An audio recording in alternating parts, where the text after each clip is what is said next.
Hast du schon das neue Video gesehen? Nein? Dann komm mit, wir schauen uns das zusammen an.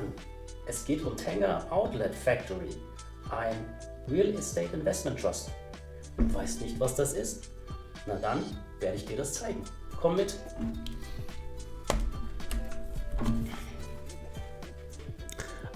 Also schön, dass ihr wieder mit dabei seid. Heute auch wieder live und in Farbe aus meinem Studio in München. Willkommen auf meinem Kanal, Zobeltier Finanzkanal. Und der eigentliche Grund für und Auslöser für mein Video heute war ein Artikel von der Börse Online. Börse Online hat hier am 22. Februar geschrieben, der Kollege Johann Werther, diese 5 REITs dürfen bald ihre Dividende kräftig kürzen und 5, die sie erhöhen werden. Und dann bin ich einfach mal in die Liste gegangen und es wird hier auch die Tenga Factory Outlet beschrieben, eine Aktie, die auch in meinem Depot sich befindet.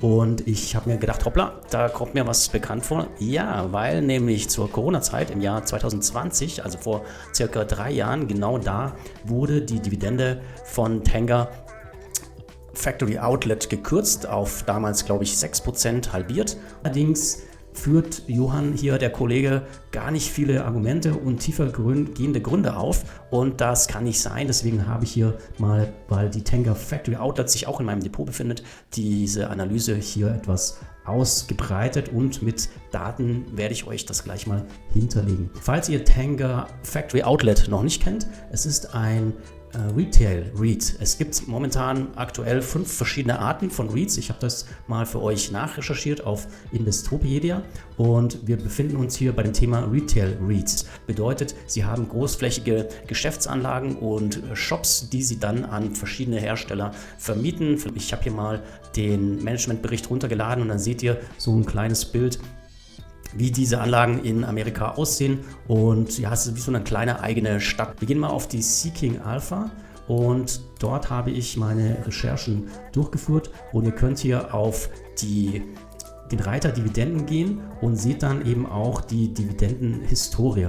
Hier gibt es bestimmte Kennzeichen, ist die Dividende sicher und so weiter. Ist sie natürlich nicht, weil sie ja vor 3 Jahren schon mal halbiert wurde und deswegen schaut auch diese Bewertung sehr schlecht aus. D und C+ hier für Wachstum und Zahlungen, ganz klar, weil es in den letzten Jahren eben einfach gestrichen wurde.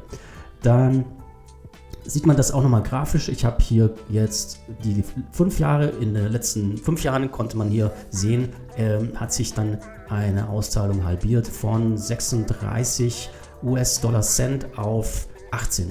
Und jetzt ist es wieder leicht angestiegen hier im 4. Quartal oder auch im 1. Quartal 2023 hat man hier 22 US-Dollar-Cent. Dividendenkontinuität lässt zu wünschen übrig und entsprechend ist auch die Entwicklung des Aktienkurses eher mau zu betrachten.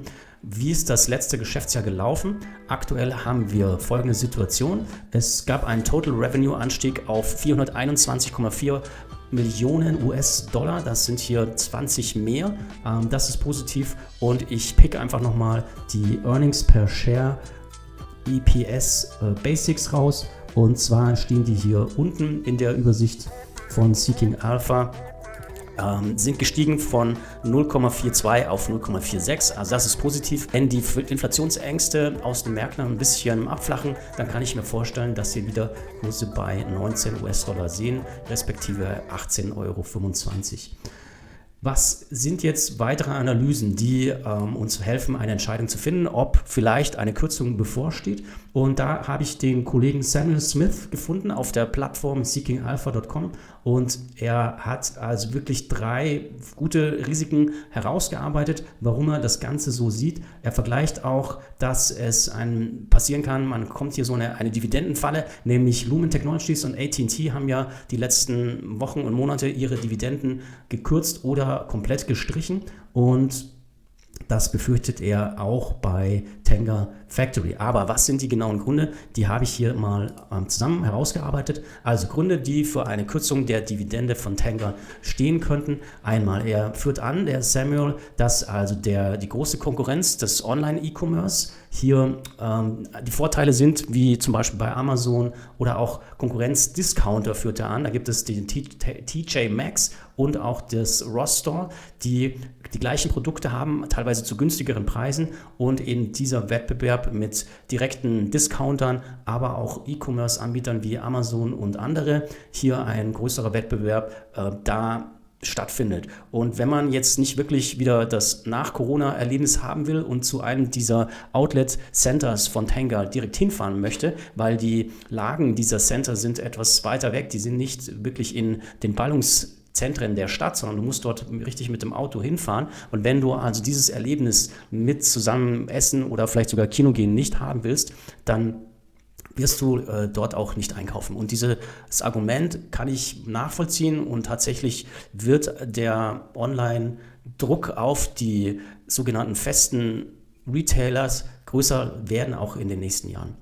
Der zweite Punkt ist, den Samuel Smith hier richtig anführt, ist, dass also im nächsten Jahr 16% der Pachtverträge auslaufen und im Jahr 24 sogar 17% und im Jahr 25 sogar 17%, also insgesamt 55%, über die Hälfte der Mietverträge von Tenga Factory werden auslaufen, und es ist natürlich zu beobachten weiterhin, ob wir in eine starke Rezession kommen werden oder ob wir in ein sogenanntes Soft Landing erleben. Das heißt, dass die Rezession weniger stark ausfallen wird, und dann wird es auch leichter sein, diese Mietverträge wieder zu verlängern.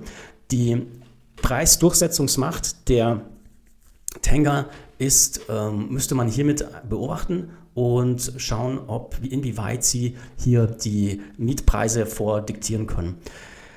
Dritter Punkt ist das Grading. Das Grading, nämlich die Bewertung von SKT, also von Tenga Factory Outlet, ist momentan ein BBB-Rating, und im Zuge der steigenden Zinsen und bevorstehenden Lawine von auslaufenden Mietverträgen und dem makroökonomischen Gegenwind ist also eine Herabstufung des Credit Ratings möglich und kann eben dazu führen, dass in der Gemengelage diese drei genannten Faktoren Tenga dazu zwingen, die Dividende wieder zu kürzen. Der Ausblick für die Zukunft ist, es gibt erhebliche Risiken für das Geschäftsmodell Outlet Center und die Vermietung der Geschäftsflächen in einer Rezession. Herausforderungen, die Tenga wirklich noch schaffen muss.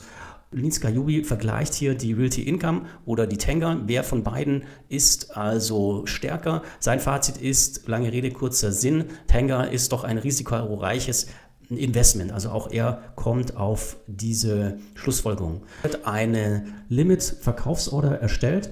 Die Limit-Order könnt ihr unter dem Order Manager auf der linken Seite in der Desktop-App Limit-Order finden, und dann gebt ihr einfach euer gewünschte Wertpapier-Kennnummer ein, und ich habe hier eine Limit-Order für 18,25 eingestellt, 18,25 €, 355 Stück im Gegenwert von 6.478,75 €, und meine Hoffnung ist, dass es nächste Woche also ein Momentum nochmal nach oben gibt, und dann werden diese Gewinne realisiert. Achtung, achtet auf die Quellensteuer. Die Quellensteuer wird bei Tenga bei mir abgezogen werden, und natürlich ein Teil des Freistellungsauftrags der Kapitalertragssteuer wird fällig.